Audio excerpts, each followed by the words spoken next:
Understanding Rational Equations, a simple guide. Hello, everyone. Welcome to our English language learning channel. Today, we're going to delve into a fascinating topic that often appears in mathematical contexts: rational equations. Whether you're a student, a language learner, or just someone curious about English terms used in mathematics, this video is for you. So, let's get started and unpack the meaning and use of rational equations. Rational equations are a type of equation in mathematics.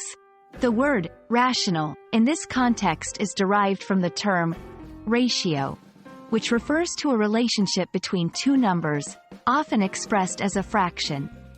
In a rational equation, the unknown variable, typically represented by letters like x or y, is found in the denominator, the bottom part of a fraction.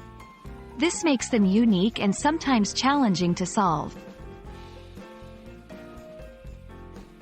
Let's break down the term further. Rational. This comes from the word ratio, which in mathematics means a comparison of two numbers, often written as a fraction, like 1/2 or 3/4. Equation. This is a mathematical statement that asserts two expressions are equal, involving an equal sign, like 3 + 2 = 5. When combined, rational equation refers to an equation where fractions, especially those containing variables, are equated. To give you a better understanding, let's look at a few examples. An example of a simple rational equation is 1x = 2, frac 1 x = 2 by 1 = 2. Here, x is the variable, and it's in the denominator.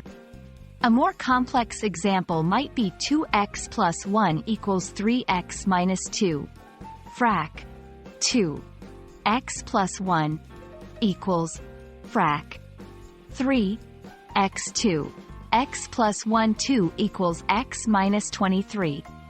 Notice how both sides of the equation are fractions with variables in their denominators.